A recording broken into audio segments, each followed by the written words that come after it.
Hello everybody, welcome back to our deciding game of the Summit 7 Chinese qualifiers of this grand finals between CDEC versus LGD.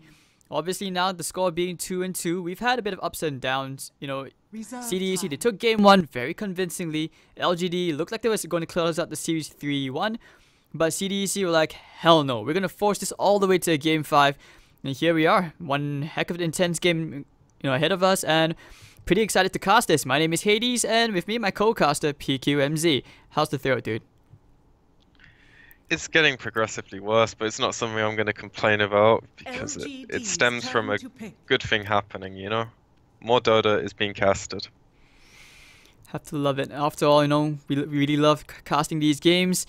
But I have to say, so far between the 4 games throughout this series, we haven't seen anything where it's been like super back and forth, but more like it's been pretty decisively one-sided because of either the drafts or some really good mid-game decisions.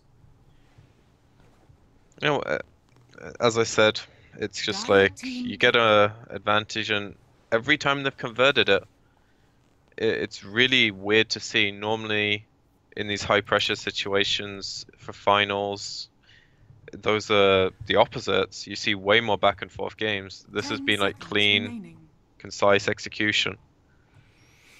And I do think most of it's down to the draft. It's not like the teams have been playing that badly on the back foot. They've been executing their spells decently. They just don't have the strategical ability to do what they need to do to win the game.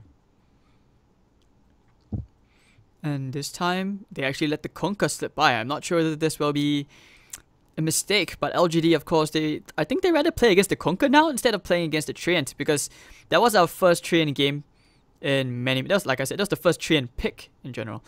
I've never seen it picked by any of the games we've casted so far, and Juggernaut and Warlock, first 2 for LGD. So, what do you think? So far the Jug games, we haven't seen anything like super impressive. Warlock as well, but LGD could be proving us wrong. While we haven't seen anything majorly flashy, it's like I feel like these 2 heroes are just very safe. You're never going to be too unhappy to have them. The counters that exist don't hard counter you too much. You still have room to play around them. They've still got a lot of ways they can draft around with the ending free picks. It's just like Jug's also really good against Kunkka. You want cores that don't just die to this hero pressing one spell on you and then one other hero TPing into a lane. Which is honestly like why the Kunkka was so good game 1. LGD just didn't have heroes that survived it. Sand King in that game was like complete food. All their heroes relied on mobility, and Kunkka just shuts that down entirely. So right now, they actually second pick the Ursa. I like the bans though from LGD. You take out Phoenix, you take out the Omni Knight. The patch so far, or rather the meta for the Chinese games, has pretty much been all the rage around Clockwork, Phoenix, and Sand King. So here, we will have a Sand King again.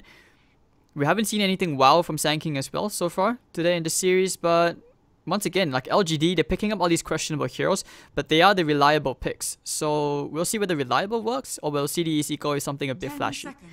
Like, what else do you think? What else do you think actually goes well with the Ursa here? Do you think they might encourage, maybe a Dazzle? I'd prefer to see like a Rubik. Oh, maybe even Avenge. CM would be ideal, but that hero's gone. Always gone. I think, like, as I said, and I'll say it one last time, it's like active supports have been really, really good. Last game, CDEC, it wasn't necessarily the supports that won them the game, but more like their overall strategy. And they were able to get active after the lane, which is like the important thing. So... And there's plenty of good spells for Rubik to steal. Like, you're happy with any Jug spell, you're happy with the main spell from Sand King, and it makes it really annoying to play against because you probably skill Sandstorm a bit earlier than you would, providing he's off lane. If he's a support, you probably don't mind that much. It's still easy to steal Burrow. Like, I don't disagree with you. I actually thought the Rubik was a pretty good pick, but I thought back against it and I was like, they do need a hero which at least has a bit, a bit of sustain. Like you look at the Warlock as a 5, he has a heal, 5 seconds he has a nuke. remaining. Witch Doctor pretty much brings the same to the table. So yeah, there it goes. You know, it gets third picked. If he Reserve skills time. it though, Yeah, like so many people are going Maledict, at least in the lanes, and then it depends if you actually get some levels or not. I think we see a bit of a transition as well. Like they will actually just go for like a 1-1-2 instead of going for the 2-0. 2-0-2 now, so at least you have a bit of, you know, best of both worlds. But LGD, okay, for the first time in this series, we will see the Darkseer picked from, you know, either one of these teams. And I did mention, like, this hero has been absent so far throughout the series. Now that it's finally come in, that's actually pretty good. 10 seconds And I think it, you know, Darkseer Sand is of course quite fun to watch. In theory, it's very strong.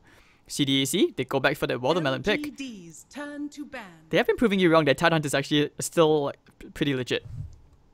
Hey, the last time it was picked up, I didn't complain at all. I was fully behind the hero. But again, that's when teams 10 understand seconds what they remaining. need from the hero. Sometimes you get forced into picking heroes and they don't really gel with your draft. Dire team ban. And in this case, it's like a different way. LGD have this Darkseer hero that does a lot for their game plan. But if you look at CDEC's tri-lane, presuming it is going to be Kunkka up there from the start, how do you 10 lane against seconds this? remaining. The answer is you go to the jungle.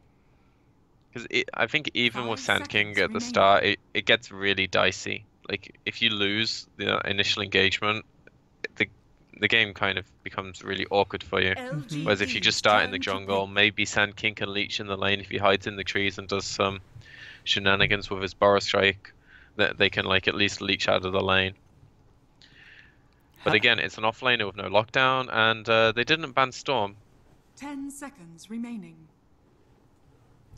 They were more afraid of the Medusa, but if you start to 5 group up seconds early, remaining.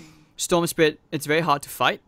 But the Tidehunter pretty much negates that threat. At least team fight, you know you can match LGD's draft.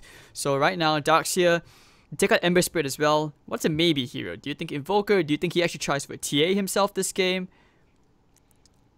No, I can maybe see TA, but it's really awkward to play in Kunkka. I don't know. I think they have a lot of pressure on their mid hero here. It's very hard to pick any traditional core here. I suppose Shadow Fiend's still in the pool, but you don't necessarily want to be picking Shadow Fiend into a lineup that has superior team fight. Maybe they don't even have superior team fight, but Ravage is like ease of execution. Darkseer, it's a lot harder to get a vacuum Burrow Strike in the early game. That actually matters. And between like the Kunkka Boat and Warlock, it's kind of like just execution based. But this is where, you know, LGD, they have also identified these points which you've mentioned, and probably more. If anything, okay, OD. Oh, this is good actually. This is good against Storm as well. You take that intel. I mean, obviously he has too much to take away, but think of all the use you can take for, you know, just taking away Tidehunter's intel, or even the Ursa for that matter. Like Ursa as it is, we call him what we wouldn't want to say a dumb bear, but he's lacking in the IQ part. No, we do want to say dumb bear. Or Or at least I do. I don't want to be mean. Like I'm not a bully. Are you a bully, PQ? No, but it's just a fact. You have to be nice. Yeah, I'm being nice. I think OD's a really good pick here. Like LGD really needed a hero that scaled well into the game, and I think one of the most important things for them was having a way to deal with this X as well, or like just any initiation from CDEC. And their counter initiation in terms of like 10 a big seconds group up from remaining. CDEC was pretty good, but if it's just single heroes, it's nowhere near as strong. And then like they could bait them out into a fight maybe. But OD gives you a way to deal with the X. It gives you great ways of kiting Ursa when he does connect on a hero. And most importantly, a second core as the game goes late, so you're not relying on a jug. Solely relying on a jug, anyway. Okay, I got a bit carried away with the tower part because, I mean, obviously we know these two teams, they spent a lot on the towers and the battle pass. Prepare for battle. Okay, but to your point, like having the OD as a second core, at least with the jug part, but he doesn't really come online that easily, does he? Like OD, he needs, we see maybe when he plays the OD, he gets very greedy. He goes for like the Midas always, Doesn't really go for the Veil build, but this game, if he gets ganked, once he gets the X mark as well, you know, I think it's okay because he doesn't get caught by the torrent. But still, wouldn't it be very hard if an Ursa just blinks right on top of you and starts swiping at you? It's not as hard for this hero as it is for like nearly any other option that goes as late as OD does. Like if you want to list Sniper, Veno, Shadow Fiend, these heroes all suffer from the Ursa problem way more. OD can, once he gets there, kite really, really well. And it's not just him as well, it's like his team. Disruption from Shadow Demon was like one of the most broken skills for the longest time. And if it wasn't for the rest of the hero being so garbage, you would probably still be seeing it picked. OD has like a better version of that for a saving mechanism. You know, the illusion part was mostly why the hero was good, but still. Okay. It's just annoying to play into. It makes you commit a lot more. And CDEC don't necessarily have the best secondary round of follow-up. UX torrent boat someone, you ravage the rest of them. After that, they don't really have a second round of stuns. So if you can mitigate one of those, they're in a pretty good spot. And I don't know, I'm just OD fanboy. Well, who isn't? OD, there was a period of time this hero was all the rage. Now maybe not so much, seeing as their versatility, you know, with the mid picks. But okay, set 2 against maybe Storm versus OD. Who really wins this matchup, to be honest? Definitely OD. Definitely OD? I mean, wouldn't you give a bit of credit to like Setsu? Storm Spirit, we said it several times, like regarding the pick. We always say like, oh, he's gonna lose the lane, but somehow he always has a really good time. I mean, you can definitely have a player edge, but generally once OD gets to level 4 and starts hitting you with arcane orbs, the lane gets really hard for you. He has a bit of a easier time like denying you early on as well, I feel like. But at the end of the day, winning mid lane and quote unquote by the winning, it doesn't matter at all. Like, unless you literally solo kill people 2-3 times, people are just going to recover through the woods. The mid lane is just so boring now. It is basically just trading farm and creep equilibrium and occasionally tower damage when you have heroes like DK and DP in the pool. Oh, top lane, they actually get the kill into Old 11. They actually got the wall torn up as well. Sorry for missing that. Barely caught the glimpse of that, but I saw his corpse going to the ground. So, not sure if that kind of counts. But first blood already going the way of, you know, CDEC. This is a good start. And Darkshadow's TP's back. He has the jungle. He needs more. He's only still stuck at level 1. Holy shit. It's 2 minutes in already. And they have the wearer fall as well. Probably because of the ward to start going to contest his lane. Well, his jungle. He does get level 2 now though, so they want to rack him down. That's going to force out the shrine. That's still this is big. really good by CDEC though. Like, it's really important they make this lane as easy as possible for their Ursa. And they make use of their supports early. Because one thing that LGD could suffer from is like this OD getting ganked a lot, but that's kind of why the Darkseer went up there, to like keep the supports there. He tanked to death for it, but Darkseer's not too dependent on the first few minutes. Again, you have access to the jungle, so you can use it. So no real loss here, but you're talking about an OD. OD can't really farm the jungle like compared to a Storm Spirit or anything. And you can see already from the CS that, well, Storm kinda is pulling ahead, just barely. He has a creep wave coming into him though, so... okay. It's dead even. Oh, looking for the Tidehunter if they can get the Burrow Strike. The body blocks from Army, really nicely done. But it's only a level 1 Burrow Strike, so they won't necessarily get the kill here. The TP will be cancelled, and okay. Tidehunter things. The watermelon lives. He was really close as well. He, if the Burrow Strike are connected, he definitely dies there. Yeah, he's having the same problems with Darkseer as Belane's not particularly easy. Joke's one of the better heroes at getting kills on Tide. Doesn't rely on the right click for the majority of the damage, so... This reminds me of Dota before Shrines when your offlane actually just got tri-laned every single game and you were just like... Torrent actually connects. They might be able to get themselves another kill with the Maledict. X Mark, where are you running to? Oh, old 11. He's gonna die one more time to Darkrai. So Demons, Mr. Demons Darkrai, they also ping out the Bounty Rune, giving it to the Kunkka. Get him closer to level 3 with an X Mark that usually should guarantee a kill. They're doing a really good job of just mitigating this Darkseer. A lot of teams would go back and start pulling and being a bit greedier themselves, but this is a much better play if you can make it work. And they also know there's no Astral on OD now, so they've got a chance. Okay, the Coconut flies out. Torrent really off the mark, but once those spells missed, they just walk back with shame, saying, okay, I guess we shrine up.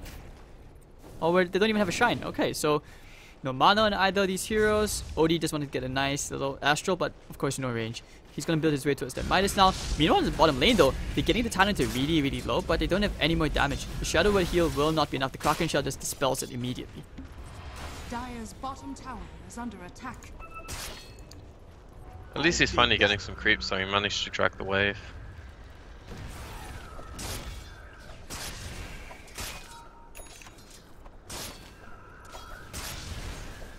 Alright, so as soon as this breaks down from the lanes, I think you have to favor CDEC ability to like take major objectives. Like Roshan is really, really hard for LGD to contest, I feel like.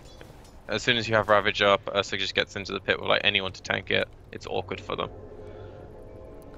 So I think it's really up to them to try and... Admittedly, it's awkward when your Darkseer is getting ganked the entire time and Sand King's not getting levels, but I think they really need to like utilize these two heroes to hurt CDEC before that window happens. But they're playing really well around it. I just feel like the damage could be too much, because when you look at CDEC, yeah, your 2 kills up, but so many, they're just not farming as well as you would like them to be. X Mark into a Torrent.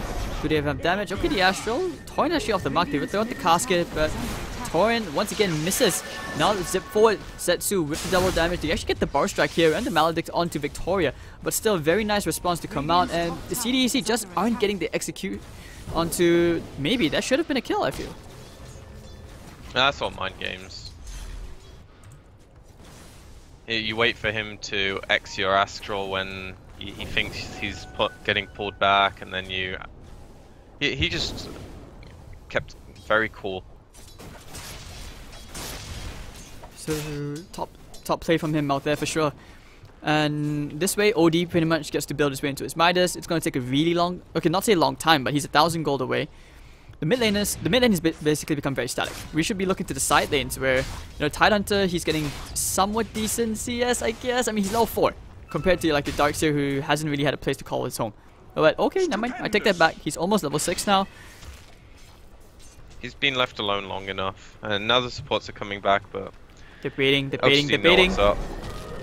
Oh, baited, get baited. No coconut here.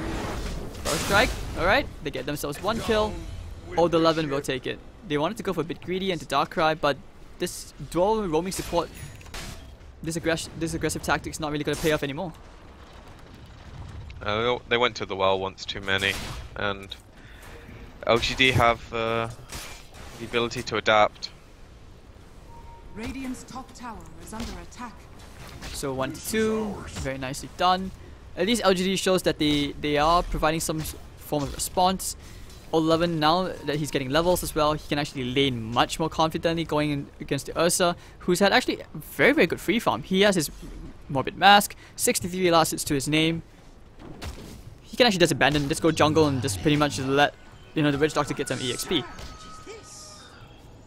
And ideally you want to be off the map with this hero as well. It's not quite as efficient as farming the lane and taking the hard camp, but the longer you're off the map, the more you worry about like Roshan from LGD's perspective. But it looks like he's not going off the map to farm, he's going off the map to do Roche with a smoke. Which is for standard play. Maybe LGD don't expect it this early. I mean, they might suspect Witch Doctor's alone at the top. If he dies here, I think they're okay with that because the Maledict into 11, but he doesn't know the Sand King is there. Victoria going with the Bar Strike right now. Whoo, that Ion Shell damage. Coconut's bouncing around. Don't tell me he actually gets out. No way. Caustic Finale. Okay, so get the kill, and this way Flyby gets himself an Aegis. Good trade overall. Like, at least LGD got a kill. CDEC would definitely want the Aegis. This is the way to fuel their aggression. And because the Ursa's had a completely free lane, and now he has a decent injection of gold, he's halfway to his blink. If he can manage to get that with 2.5, 3 minutes left on the Aegis, they can really start ramping up the pace. The only thing they lack is, like, they suck at hitting towers for like all stages of the game. Maybe Ursa gets a Deso to deal with that. Oh, top lane, Old 11 may be dying here. The Maledict actually should be enough to bring him down. He has no shrine. Oh, he has a shrine. Can he make it to it in time? One more tick. Actually, he will die right in front of the shrine. Oh, that has to be a feels bad moment when you're so close yet so far. He still had to wait for it to tick as well though, right? Level 3 Maledict. Yeah, I like this from the Witch Doctor. Because LGD, they are quite tanky. Like, if anything, the Witch Doctor level 3 Maledict definitely hurts a lot. Especially if you realize there aren't many opportunities for the Paralyzing Cask. You just need the Maledict to land, and this build really helps a lot. Meanwhile, bottom lane looks like they want to try and force a fight here. They have Ravage, they have Aegis, Storm Spirit's coming in as well. Warlock is nowhere close to level 6 yet. Oh, that's a big stack of creeps to take.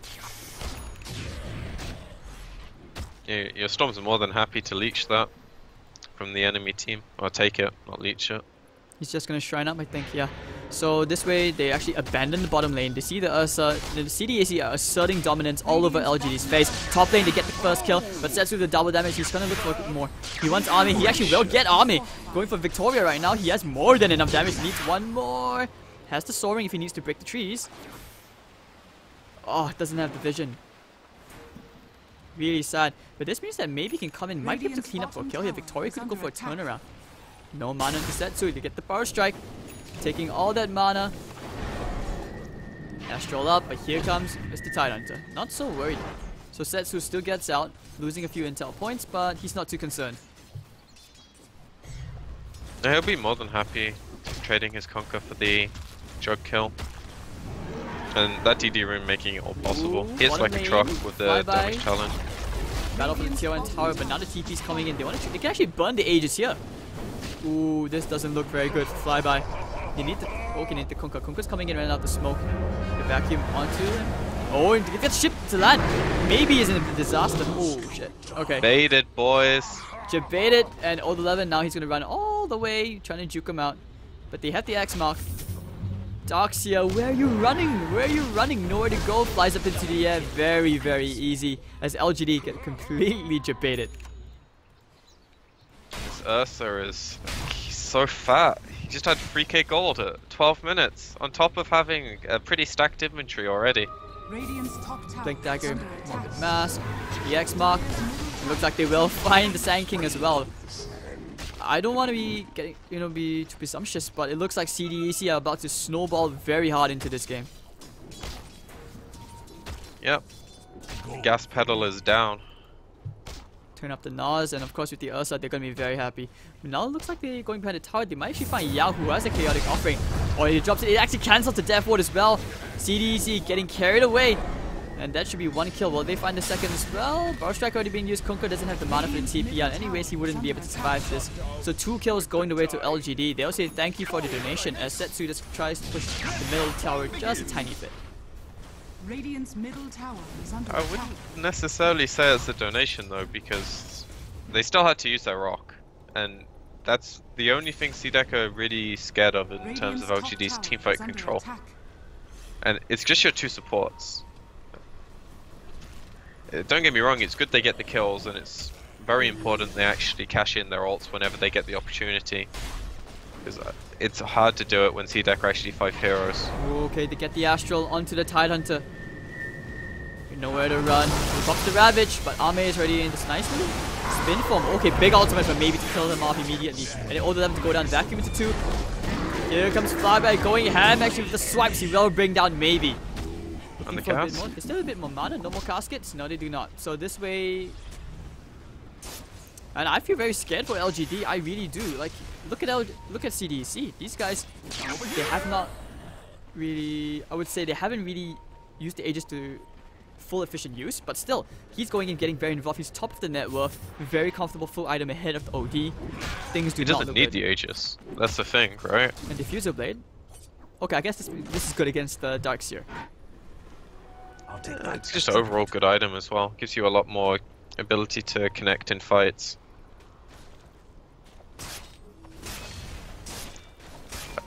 Actually, no, it looks like he's deviating. Whether this is Deso or BKB, both are good. As I said earlier, they do not have a tower hitter. Their way of taking towers is by initiating onto LGD, winning the fight, and then just not having any defense. So they can maul the towers Can he down. kill the Storm Spirit? He should be able to zip out from this. Yes, he does. All the way to safety. That's close. He had like what, 180 HP. Yeah, that was really close. If the Power Strike was The off jug, cooldown. like- Sorry, what? Or crit from the jug when he goes to zip if he's turned the wrong way from the astral. Dire's top tower is under attack. But Setsu with the Invis rune. Going for the Vortex and the Torrent to land to Ame as well. Tidehunter, does he have Ravage? No, he does not. 50 seconds. But still, LGD, they don't want to take the risk. They back out. And this means that top lane, Darkseid gets some really good free farm. He's going to complete his mecha in 700 more gold. Gets to pressure the top a bit. Oh, they actually smoke up. Oh, I like this movement from LGD. I really do.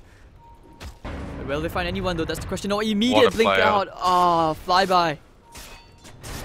He did it in red vision. How did he know? There was a ward here. Ah, okay. Really, really nicely done. So, quick reflexes and LGD waste some much needed time. It was also at a point where CDEC weren't ready to fight them at all, so it was Dire's a top pretty tower is free under pick attack. if they could have gotten it. I'm not quite sure they'd be able to burst him down though. Maybe if they dropped the rock as well, which would have been more than warranted for sure. But now, well, it's all about LGD dodging them until they feel like CDEC split up. Now there's mech on tide as well. Dire's top tower is under attack. Right, so they take a tail and tower, going to flyby as well. BKB almost done. This Ursa is just fat, fat, fat. Dire's top tower He might be a is dumb under bear, attack. but he's a very rich bear. Cash me outside. How about that? Biggest example of rich and dumb. I've literally never seen that. Are you serious? Dude, you need... Okay, you need to... check I've it out. heard about it, but I've Oh. purposely not watched it because I've heard all the shit about it and how Well, dumb it is. It is. I mean, chat knows what I'm talking about. Dire's Or rather, middle most of them tower would. is under And anyways, CDEC, after claiming themselves a nice Warlock kill, X-Mark as well to cancel the TP if needed. Flyby will find himself another tier 1 tower. Radiant's top tower has fallen. Taking off the objectives really nicely right now. He Gabe's gets the just BKB, now zipping all the way in. He knows there's no Astral. Maybe he could be in some trouble here. Solo kill here by Setsu, I think. Drops the ultimate, but it's okay. Bloodstone charge. Very nice debut with Bloodstone. And on a very high priority target as well. that feels so good when you kill the opposing team's mid laner and you get a Bloodstone charge on top of that. It's just like asserting your dominance. He does have 3k more gold, so I mean it's pretty easy to solo kill him when Astral's down. It's just a feels good thing. It also very luckily times into Roche spawning. So LGD, even though they might want to contest this in strategic theory, like they don't have the tools to do it while their OT's dead. And by the time they set up, I think they want to push this lane in like smoke to go defend it. It's already dead. CDEC now picking up the pace once more. You thought they were, putting their feet on the pedal. They just added the NOS as well. So, what do you do if you're LGD? How do you find a way back into this game? Like OD, he went for the Midas drums, still hasn't gotten the Hurricane Pike. What do you do? Like, how do you pick a fight here? We haven't seen any good golems, and this is why I said the Warlock pick from any of the Chinese teams has never been, say, very spectacular. I don't know if they can do it as their tier 2s, but again, this might be a bit too late. But if they can fight around the high ground with the shrines, they can do a really fancy thing where they just bait CDEC's initiation once or twice with the right heroes, and then they have plenty of counter initiation. It's just about kind of getting there for them. They really need the items to let it happen. Well, And namely, that's Darkseid having a blink, OD having some mobility, whether it's Force Staff, blink. And also Sand King, he needs his blink as well for this to work. oh, Otherwise, Yao. Hold on, they want to jump right into the middle and they actually take down maybe immediately. The rocket's going to be there, but it doesn't do that much. Therefore, pummeling onto Yao, and they find themselves 2 kills. Probably going to make it the third is Victoria. Oh, nowhere to run, nowhere to hide. Into the ground he goes, 6 feet under. And Tidehunter wasn't even there the whole time. He doesn't even feel the need for a Blink Dagger. He's just going straight for the Greaves. CDEC are just running away with this game right now. I don't know if they were baiting that or if it was just like, I'm gonna go farm this wave, I want my supports to sit behind me, but they literally did jack. Like, they dropped the rock on Warlock, but OD's already dead. And that comes down to their Sand King not having a blink. He just can't line himself up for more than a 1-hero stun in that situation and actually have it matter at all. Dire's top tower is under attack. The game's just so hard for them right now. They do have a way back, but they don't really have a way to like defend their tier 2s, which naturally is just going to allow CDEC to choke them out. Storm is one of the best heroes in the game at doing that. He just gives you so many issues from the other team. Like, you always have this threat of, is Storm jumping me, and also does he have like a Hex, an Orchid, all these items you need to build to counteract. Like, Jug's gonna want a Manta. Guess what? He's halfway there. Well, actually under halfway there. And his GPM's probably not that high for the past 2-3 minutes. They will just Probably group got up, however. a bit more in the lane. Yeah, they will group up. Let's take the top tier 1. And we look at CDEC right now. Well, they're already banging the tier 3s. They still have the Aegis zipping all the way in. That's Setsu saying hi to Victoria to get the upheaval out. Trying to slow these heroes down. If they can find 1 kill, that'd be pretty big. Victoria still doesn't have a blink, and okay, they want to zip into him. The Astral going to save his own teammate, but the BKB from Fly, but that's really the BKB wasted. 10-second BKB and bar strikes away.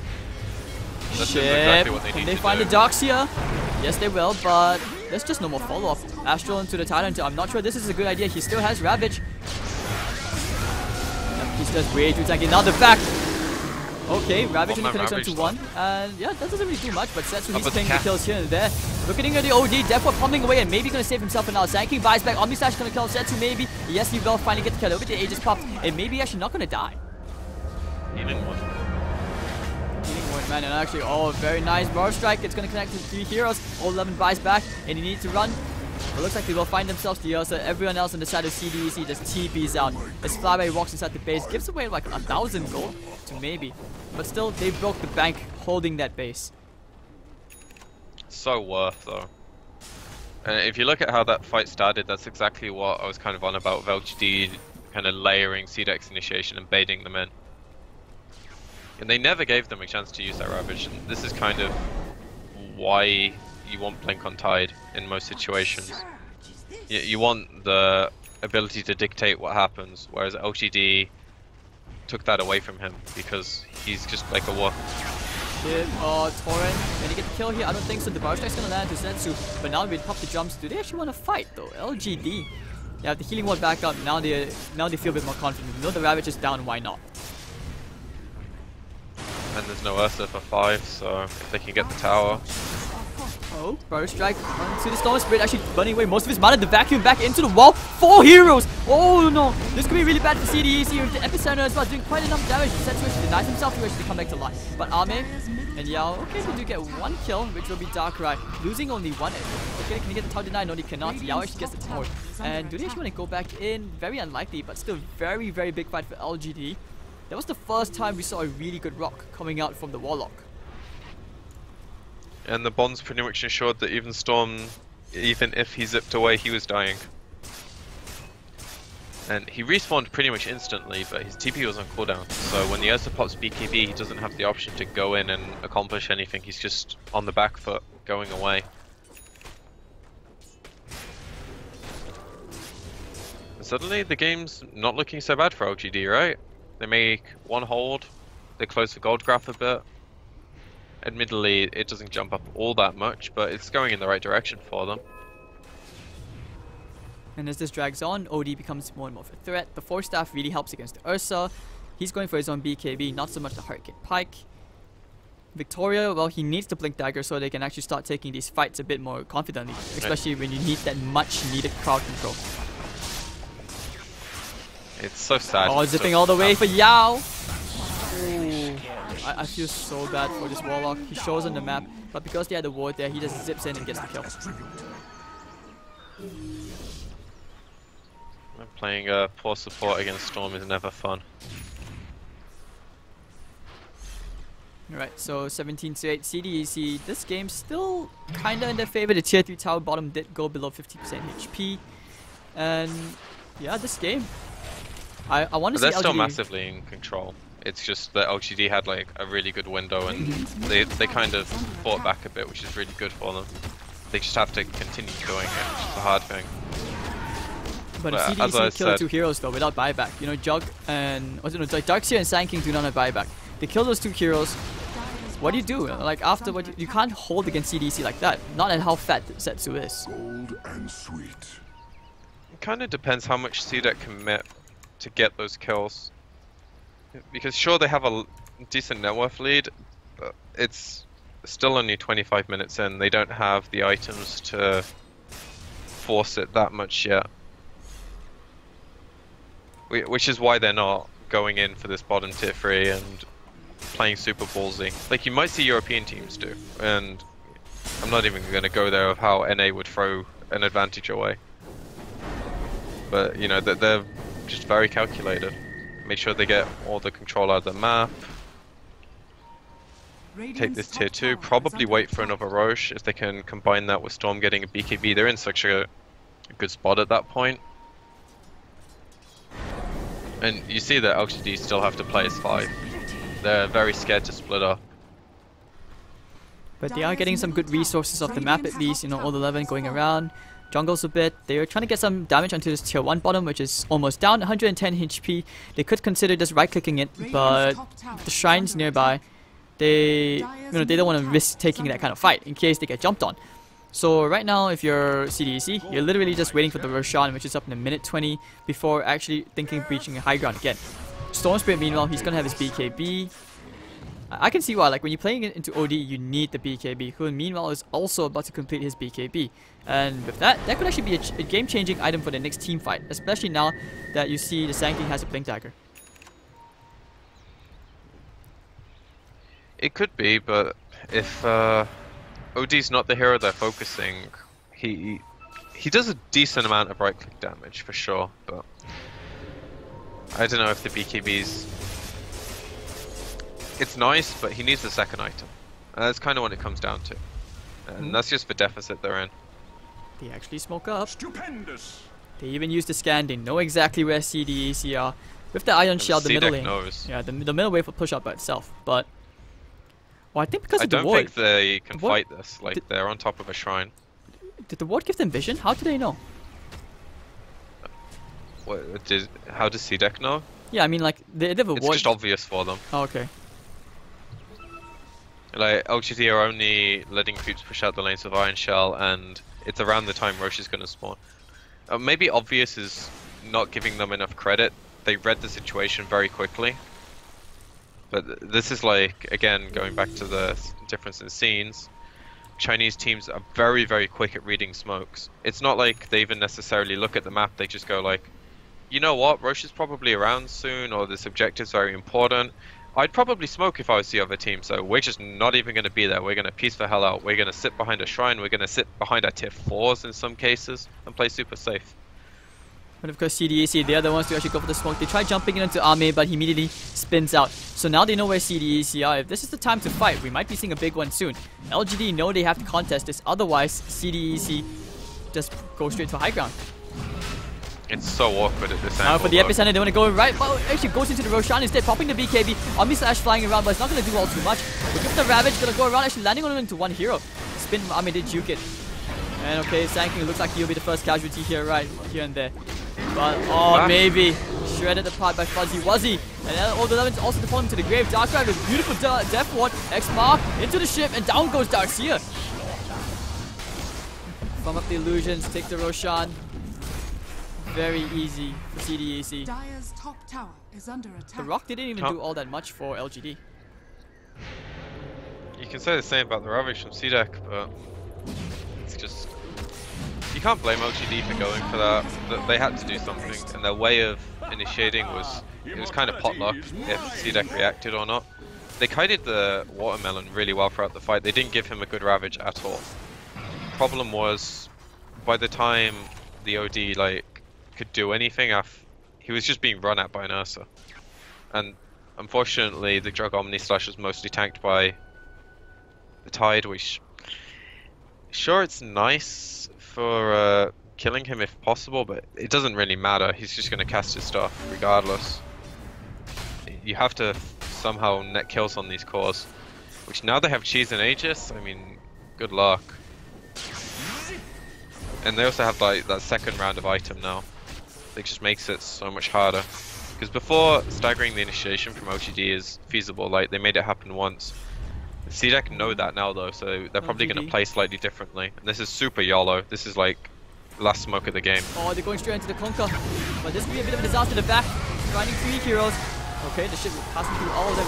Trying to lay down the OD ultimate, but he's going to get us torn apart. 50 seconds, no buyback. And looks like they will also try to find a Konka who is just baiting them around. And he just won't die yet, but another brush strike also won't kill him off. All of them will finally go down. The upheaval doing not enough at all. And Victoria.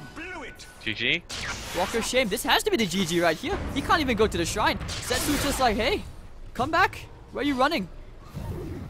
He's fine, but that is the definition of a YOLO smoke. And they did it without Rock. I mean, in that kind of situation, when you felt like you needed to do something, you needed to hope for the best. It was an all-in or nothing, and it looks like right now they will actually lose a lane of barracks, I think. Ravage is just about to come off cooldown. Tide is a blink as well. And the whole time that happened, Kunkka didn't even die. The power of Rump. And Greaves. Radiant's top tower is under attack. You can't blame LGD for doing that, but Radiant's top tower has fallen. it's just at the state of the game. Epicenter incoming, it's only going on to 2 heroes. But the damage is not going to be nearly enough. Another Ravage comes out, they will immediately take care of Victoria. He may be forced to buy back here. The upheaval slowing down 3 heroes, but they'll take the melee barracks, and now they're going to get some hits in. Actually, might just kill a Talonter maybe? Yes, with the Omni Slash, you'll finally kill him off. But Setsu and Flyby don't really care. Now the rock comes down to 2.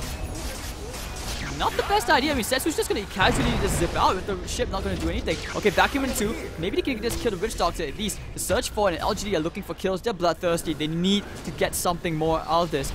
Torrent up. Don't tell me he gets the TP out here. I don't think so. He actually dies. Oh no, why did he hesitate? I think if he just immediately TP'd out, he probably would have gotten away. But still. Oh, 11. No. Yeah, they finally take care of the Witch Doctor. So that's going to be a 2-for-1 trade. Aegis not even burnt yet. Nor is Big Cheese, so you lose your racks. They use their Ravage, that's it. You get 2 kills. They got a trade. I mean, that's impressive. Considering they're against technically 7 heroes. Let's suppose it doesn't really count if they don't die, right? And at the same time, the shrines are wide open right now. CDEC at 16k net worth, you can see it right there. And I feel really bad for LGD because it looks like they're about to lose their 3rd land spot in a grand final. This is not the first time or the second, which is really, really sad. If you saw how they played yesterday, it was immaculate. And it was against a really good team in Haji. They just... to be fair, CDEC's a similar thing against... it was eHome, right? Mm-hmm. Story of the series though is these drafts. I actually don't feel like you can pick apart the play too much. It really does just come down to the strategical element of the game. And you also have to give credit to the team that's on the front foot executing. Every game that they've made minimal mistakes.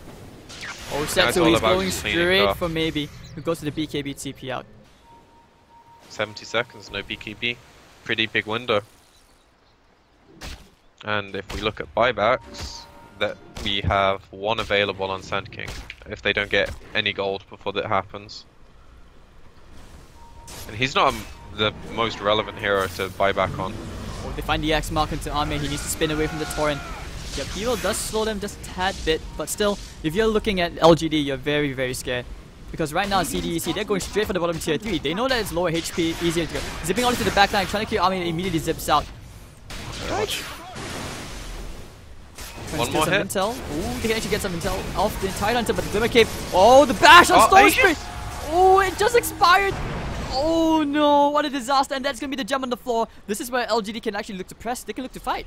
But Storm Spirit's up in 15 seconds, so I guess that's not too bad. But still, that was really, really unlucky. You might say unlucky. I'm going to say credit to LGD.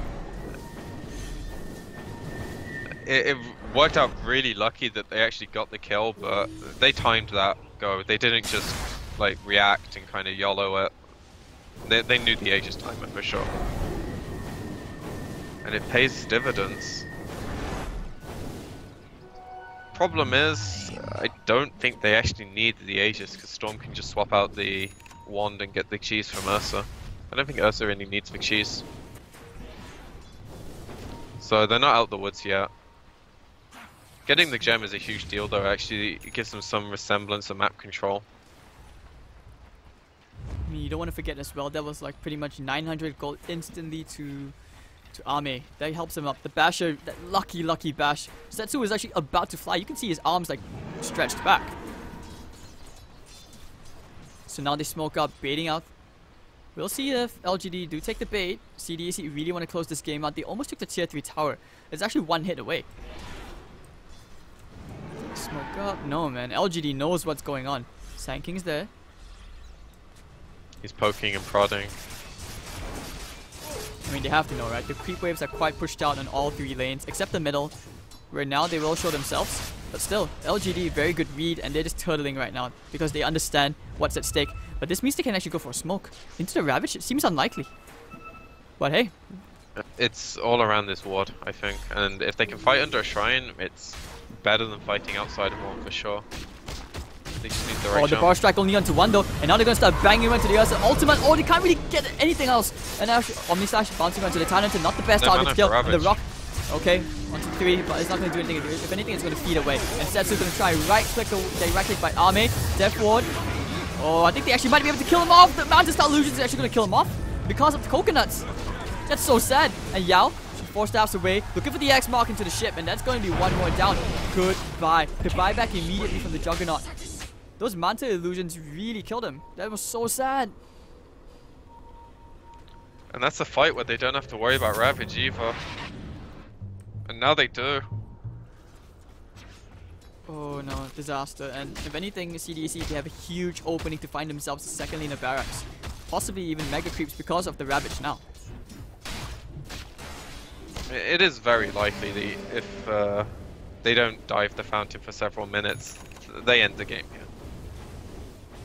They have all the tools they need. Right, so Tide wants to take the hit. Just 4 HP, just spanks it with that little sword. Okay, now Bar Strike onto the Ursa. Gonna try to do whatever he can, but the Solar Crest is onto him. He loses a bit of intelligence. And the Upheaver, they're gonna try and slow in the Ursa, but BKB just walks out. So this way they get what they want. And CDEC, they'll just reload and wait for round 2. They need the next creep wave to go in. I'm really surprised they didn't just like dive them with Ravage there, but play it safe. And they know Roche is available. I feel like that's a really quick respawn timer. I've got to be honest, I haven't been watching it. If anything, this is CDEC not wanting to throw. Like this is just the calculated discipline of Chinese teams. I mean, like you said, usually you expect them to just dive it, but in this case they know, and they choose to go for the Roshan, Aegis and Cheese. And if they feed any more gold to the OD, you're also unsure of like buyback status for sure. I'm pretty sure of it. But now they'll smoke up. They have to YOLO in, even the surge into the OD. Ursa Illusion, they do not know. They don't ping it. Oh, look at the bar strike, but the Ravage! It's big! And now into the ship as well! LGD is gonna lose all these heroes on the floor. And that'll be Sand King and the Darkseer gone. Nowhere to fight. Maybe he's gonna take care of the ward, but hey. Goodbye, Warlock. It looks like maybe we're also falling into the grave. This should be the GG right here. OD immediately buys back. He's not done yet. I think it's at the point where until their throne is nearly done, they aren't going to GG out in a game 5. Fighting spirit, that's for sure. Never giving up, and that Ravage though really won them that fight so easily. LGD, they thought I thought you were going to initiate with the Rock, but this on an initiation tool, very sad. So right now they take another tier 2 tower. This should be Megas. They do still have the range racks top, and they have the double set bottoms, so LGD are going to be able to contest when they go for the second, well, the third set of melee racks at least. Second overall set. Oh, EB combo. Actually, another torrent to the ship. The Astral save, or maybe it was going to save the Juggernaut. Oh, they need to go on him. Can he spin down? Okay, nice rock is going to land to 4 heroes in the vacuum into the wall. But the upheaval is where everyone's so slow. Can they actually right click Kunkka down? I think he can. The Omni's actually only into the Kunkka, and yes, he will finally bring him down. But Setsu going ham. He still has the Aegis. He's not afraid to die. Ame and Yao already netting themselves into kill. And they still can't kill Setsu, who's actually going to get out. But with no more mana, he should be dying here. Or try to become a keep save. With the Aegis, he should be getting out of here. First hit bash, maybe? First hit bash. Oh, he actually gets the bash! Oh, no way. Now the Death One, he's trying to do whatever he can. Demons, but it's okay. The Astral's going to be there to cancel it, and they get themselves one more kill. LGD saying, we're not out of this game yet. 2 lanes of racks, meh, we've come back from worse. Or at least hopefully. Pretty big team fight, and nice bash. Yeah, that was, wow. The Storm got super greedy there as well. Like when the Aegis got popped, you could see he was like winding up, and then he cancelled his animation to jump. Maybe he clicked somewhere that he didn't want to jump, but he got punished. Ame's RNG is on point. It saves them the game. I was meant to have this. They also used Vixie's in that, so there's no Roshan threat for another 10 minutes. LGD being pushed to the edge here. Even if their back's against the wall, they're still showing that this is why CDEC, they had to go for the Aegis and the Roshan, because otherwise, if you die in a fight like that without those two, I'm pretty sure LGD can actually transition that into more objectives and more farming, for sure. And to be fair though, like when they backed off, I think that it was really easy to just dive and end the game. From our perspective, we could see they didn't have buybacks. I don't think CDEC were anywhere near sure on that, and that's why they were so hesitant. But by the time they came knocking, LGD were all up, they had all their ults, and when you're dead for like 40 seconds and you're just sitting at your tier 4s waiting for your racks to die while the rest of your heroes come up, you're formulating a plan to fight them. You're not just sitting there twiddling your thumbs. So I think the extra time, sure it cost them a racks, which it is a big deal, but it meant that LGD could actually win that fight somehow. The execution was still, and the RNG still needed to be on point. For everything we can say that's good about LGD holding, they're still in a hole. There's no sugarcoating their situation. We can praise them for lasting so long. Well, okay, meanwhile, CDEC gonna claim the last shrine, outer shrine at least, and I agree with you, like the part where LGD, they're still in a fix. It's very hard for them to come back, but we've seen some good things. If anything, in this grand final, if they want to make it to the summit, they have to play their hearts out, because right now, CDEC also playing this very scared. Like, this is the respect for LGD's like high ground defense. If LGD win this game, it's not the biggest comeback in Dota, but it's a damn miracle. That's just how far behind they are. And like the heroes don't particularly clear creeps well either, so pushing out lanes is a huge problem for them. They joke without a Battle Fury, can't really clear big creeps. Maelstrom's still pretty slow, at least right now. I see the appeal behind the Maelstrom. It's cheaper than going for the Battle Fury, but in this case, I actually feel like it's definitely the better item. I don't know, I feel like you would want the Abyssal Blade so that at least you can lock a hero down and then properly finish him off, because, and not to mention the damage block and the HP given, it's gonna help him severely, or rather very crucially, against heroes like the Ursa, for example. So right now, CDEC, they go for the smoke. If they can get the bait out into LGD, who are very, very grouped up to the far left of the map. CDEC, they know what they are. Oh, they put the ward down. Jumping for the Sand King, really Ravage as well, but the BKB responds way too quick. Nice rock, coming down to 4. And now they're going to be fighting into the shrine. Actually, will they finally bring down Victoria? The Death Ward should be able to bring him down. Yes, they've got the Bloodthorn Silence after effect. And the ship doesn't connect, but they find themselves a big kill. Golem also down. And LGD, they survive a mini heart attack, looking at the -2 respawn time coming out from the Sand King. Also because he's quite low leveled. And Ame, surge forward. I'm not sure you want to go into the strong spin. Not like that, at least. But that's like so good for LGD. Oh, they want to jump onto This him right may now. be Can he not get the so bash? Where's the bash? Oh, he do get a bash. Abyssal Blade was on cooldown for another 3 more seconds. 11 now, going back into the back line.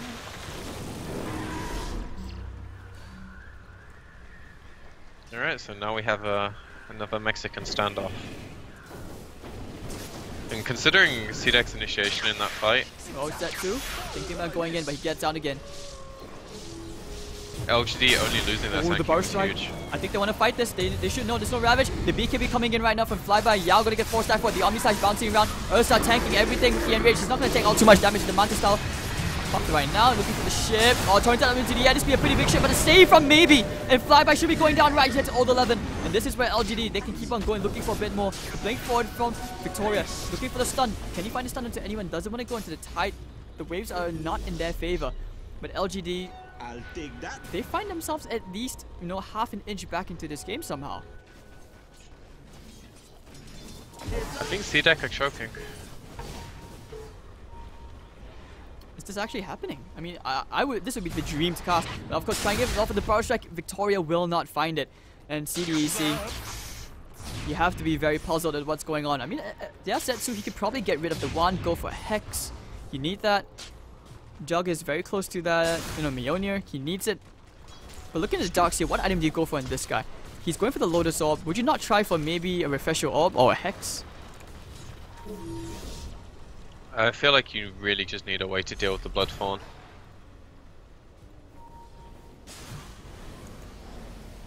It's not so much for him because he has Greaves, but the rest of his team. Sand King doesn't have that luxury, Warlock doesn't have. And this is for the first time in a very long time. LGD, they're going to be pushing forward down the middle lane, hoping to take themselves to tier 2. Ursa is down for 20 more seconds. This is like the first time they've been on this side of the map in like 20 minutes. Under attack. Other than that one tier 2 push, tier 1 push they did, where they, I think they wiped the Aegis, where Storm died and got a bit greedy. This is like their first aggressive move that's actually not a smoke in a long time. And all that's good. We hope to see that CDEC can try to close this out, of course, but LGD giving them a good run for their money. If anything, if maybe does get that Hex after the Moonshot, this could be a very, very big item, especially against the Storm Spirit, because right now his Bloodstone charges down to 14. I think it was like a while ago, he was at like 19.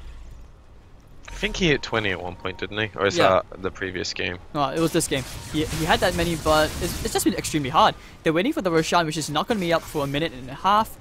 LGD just need to group up, try to get whatever resources they can off the map, milk it, and hope to God that it gives them maximum value to turn this game around. Now with the Mjolnir and the Juggernaut as well, this could be a very big item. You're going to bait with the Juggernaut.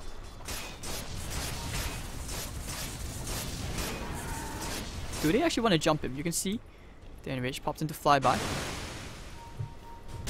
But no, the bar strike initiation onto the Titan Hunter immediately. He's going to get 4-step out. Now going to the backline. That'll be the other trying to go into the OD, but he got the 4-step away. The saves. It's going to be okay. Setsu finishes on over 11, but it's okay. Yao going to pop the rock right now. It's going to land the 3 heroes, stopping them in the strike. Epicenter coming in. Bar strike onto the Titan Hunter. It's not going to do that much. Joshua now buys back. The Ravage onto 3. And that's where the Death Wall comes in, channeling maximum timing. LGD losing 3, they lost 4. And this is a complete disaster. CDEC whipped the taunt from the Titan Hunter. And they're going to keep on going down the middle lane now. They should know, or rather they're going to try and force a buyback, but what they do not know is that you have no buybacks on the side of LGD. And now they call the GG, they've had enough. This has to be the last nail in the coffin for them as a team. It was so sad. The third qualifier where they just do not qualify at the last step. That's just so sad for them. Like, that was a really impressive hold for how long they managed to keep it up. But in the end, the curse of the series rings true. The team that gets the early advantage wins the game. If anything, big congrats to CDEC. Congrats to CDEC for sure. They will qualify for the main event at the Summit House. Isn't that a dream, basically, for any player? I mean, every player basically really loves the Summit. And yeah, like you said, I do feel a tiny bit sorry for the foreign teams, so. I'm not sure how many of these players actually speak fluent English. You mean for the Chinese teams? Yeah. Sorry, that's what I meant by foreign, like the non-English speaking teams. Yeah, very few of them do, but that's why you have, awesome translators like Jack who are there. And I mean, maybe Lumi can help a bit with Chinese as well. Hey, maybe you could bring me, wink wink. But all right, but still, that was really, really well played from CDEC. LGD, they tried their best, but this is the third land they're missing out on at the final hurdle. This is, I mean, what, as a team, you have to be really depressed from that. Maybe depressed isn't even the strongest word you could use. Like, their roster is one that you want to be seeing at these events, and if they can't quite qualify for them, then maybe we need some changes. That being said, when they played yesterday, they looked immaculate. When they were in the quote-unquote draft win scenario, they looked really good in these games as well. So maybe it's unfortunate. Maybe they're not good enough. I really doubt that, but these are the questions that emerge when you start losing finals after finals. Indeed. Maybe it's the Cloud9 curse.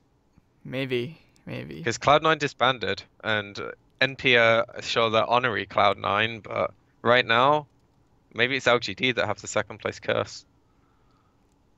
At qualifiers, that has to be the worst feeling ever. Like, it actually is the worst feeling, I think, if you're LGD, but you still. get nothing, right? Yeah. I mean, maybe he had actually a pretty good game. You have to give him credit, like, considering how far behind they were. But Setsu, obviously, he wanted it. I wouldn't say he wanted it more, but he showed in the performance that, yes, CDEC, they deserve to be at the summit for this. So really, really well played from them. And yeah, here we are. Congrats again to CDEC. And okay, so before we close out the series, I mean, any shoutouts, PQ? I mean, thank you for being on the summit, for the qualifiers, and letting me cast them and join you. It's been really fun. Of course, yep. So shout out to be on the summit, of course, to the sponsors, and of course to you guys in Twitch. If you have any feedback for us or you enjoyed the cast, do let us know at HadesDota.tv or at PQMZDota_ on Twitter. So I'll be giving the links in chat. I hope you guys have a good time, and I mean, of course, thank you PQMZ for joining me. So this is pretty good, and yeah, we'll be signing out. But before that, I mean, PQ, we have to say this was a pretty good run. We covered pretty much a lot of the Chinese qualifier games. The Chinese region is looking very competitive with TI on the horizon. So is NA as well. Like, I'd actually say Europe's looking a weak region for Exchange, which has always been like the opposite. It's really interesting how it all rotates through. It does. That being said, a lot of our good European players are over in the NA region. Cough, cough. Haha. All right. Okay, so thank you everyone for tuning in. Have a good day. This is Hades and PQMZ. Hopefully we see you for more broadcasts. Have a good time. We'll see you next time for sure. Goodbye.